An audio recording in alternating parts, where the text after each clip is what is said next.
సాయంకాల సమయములో సంధ్యాదీపారాధనలో వచ్చును తల్లి మహాలక్ష్మి, వచ్చును తల్లి వరలక్ష్మి.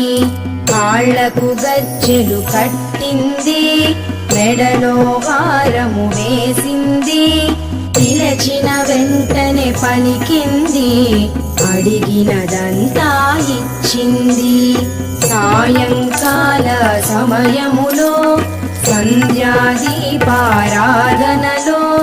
వచ్చును తల్లి మహాలక్ష్మి, వచ్చును తల్లి వరలక్ష్మి.